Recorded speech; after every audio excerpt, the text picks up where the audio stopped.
السلام علیکم ناظرین، علم کے سفر کے چینل میں میں آپ کو خوش آمدید کرتا ہوں۔ حضرت نوح علیہ السلام کا تذکرہ قرآن مجید میں 42 جگہ آیا ہے۔ حضرت آدم علیہ السلام کی اولاد دنیا میں خوب بڑھتی، آہستہ آہستہ یہ خدا کو بھولتے گئے جس نے اسے پیدا کیا تھا، وہ جو ان کا پالنے والا ہے، اور شیطان کے بہکانے میں آنے لگے جس نے حضرت آدم کو جنت سے نکلوایا تھا۔ شیطان کے بہکاوے میں آ کر یہ لوگ بتوں اور آگ، سورج وغیرہ کو پوجنے لگے اور ایک خدا کے بجائے مٹی اور پتھر کے بہت سے خدا بنا لیے، اپنے ہاتھ سے اپنا خدا بناتے اور پھر ان سے مانگتے۔ حالانکہ یہ مٹی اور پتھر کے خدا اپنے لیے کچھ نہ کر سکتے تھے، ان کے لیے کیا کرتے؟ اللہ تعالیٰ نے جو اپنے بندوں سے بڑی محبت رکھتا ہے، اس کو یہ کبھی گوارا نہیں کہ اس کے بندے شیطان کے بہکائے میں آ کر اللہ کے علاوہ کسی اور کی عبادت کرنے لگے اور اس کی سزا میں مرنے کے بعد دوزخ میں چلے جائیں۔ اللہ تعالیٰ نے حضرت نوح علیہ السلام کو اپنا نبی بنا کر بھیجا۔ اس زمانے میں لوگوں کی عمریں بہت بڑی بڑی ہوتی تھی۔ حضرت نوح علیہ السلام نے 950 سال تک اپنی قوم میں واعظ کرتے رہے کہ اے لوگو، صرف ایک اللہ کی عبادت کرو اور میرا کہا مانو، وہ تمہارے گناہ بخش دے گا۔ لیکن لوگوں نے حضرت نوح علیہ السلام کی باتوں کو نہ مانا اور اپنے کانوں میں انگلیاں دے لی اور کپڑے اوڑھ لیے تاکہ حضرت نوح علیہ السلام کی آواز کانوں تک نہ پہنچ سکے۔ حضرت نوح علیہ السلام ہمت نہ ہارے اور برابر سمجھاتے رہے اور کہتے رہے، اے لوگو، اللہ سے معافی مانگو، وہ بڑا معاف کرنے والا ہے۔ وہ تم پر آسمان سے بارش برسائے گا تاکہ تم خوب اناج پیدا کر سکو اور اس کے ذریعے سے بڑے بڑے باغ پیدا کر دے گا، ان میں نہریں پیدا کر دے گا، تمہیں مال و دولت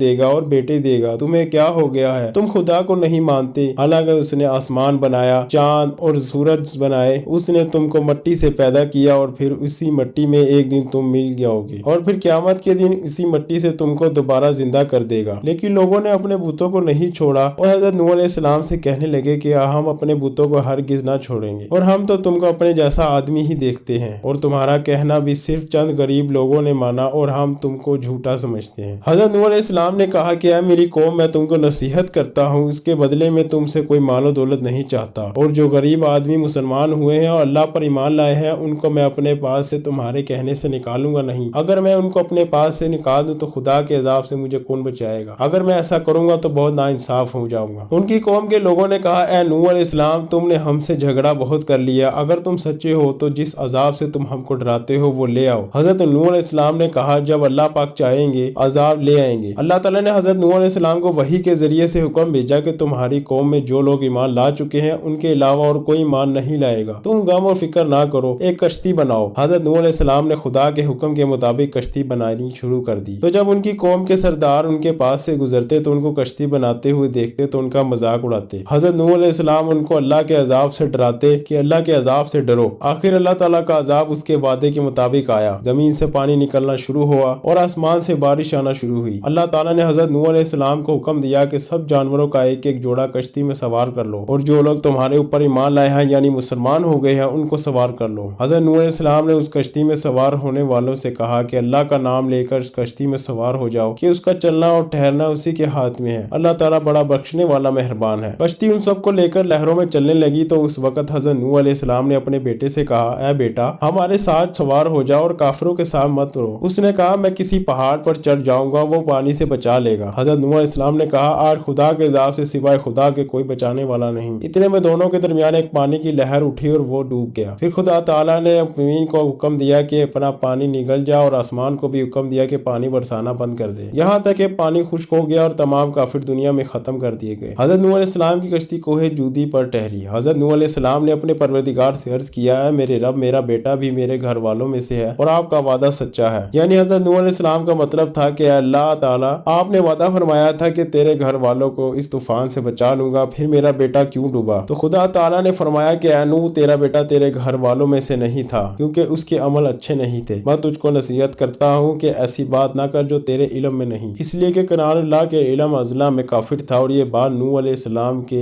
علم میں نہ تھی۔ حضرت نوح علیہ السلام نے اللہ پاک سے توبہ کی اور اپنے کہنے کی معافی چاہی۔ اللہ پاک نے ان کو معاف کر دیا اور حکم دیا کہ اے نوح، ہماری طرف سے سلامتی اور برکتوں کے ساتھ اتر۔ اس کے بعد حضرت نوح علیہ السلام کی امت سے دنیا بسی اور آہستہ آہستہ ان کے بال بچے آباد ہوتے گئے۔ یہ سب لوگ اللہ تعالیٰ کی اطاعت کرتے رہے، زمانہ گزرتا گیا، آہستہ آہستہ شیطان نے پھر بہکانا شروع کیا تو یہ لوگ خداوند تعالیٰ کو بھول گئے۔ حضرت نوح علیہ السلام جو اللہ تعالیٰ کے اتنے بڑے پیغمبر تھے، اپنے بیٹے کو اس کے برے کاموں کی وجہ سے اللہ کے عذاب سے نہ بچا سکے۔ اسی طرح اگر ہمارے ماں باپ اللہ کے کتنے ہی ولی کیوں نہ ہو، اگر ہمارے عمل اچھے نہ ہو تو وہ ہم کو اللہ تعالیٰ کے عذاب سے نہ بچا سکیں گے۔ ہم کو اپنے بزرگوں کے نیک عمل کا سہارا نہیں لینا چاہیے بلکہ اللہ اللہ اور اس کے رسول صلی اللہ علیہ وسلم کے بتائے ہوئے کاموں پر عمل کر کے نیک بننا چاہیے۔ اسی وجہ سے اللہ تعالیٰ نے قرآن مجید میں کہا ہے کہ اگر تم میں ایک ذرہ برابر بھی نیکی کرو گے تو اس کا بدلہ تم کو ہی دیں گے، اور اگر ایک ذرہ برابر بھی برائی کرو گے تو وہ بھی تمہارے سامنے آ جائے گا۔ امید کرتا ہوں کہ آج کی ویڈیو آپ کو بہت زیادہ پسند آئی ہوگی۔ ویڈیو اچھی لگے تو ہمارے چینل کو لازمی سبسکرائب کر لیں اور ویڈیو کو شیئر کرنا نہ بھولیے گا۔ ہماری نیکسٹ ویڈیو تک کے لیے اللہ حافظ، اپنا خیال رکھیے۔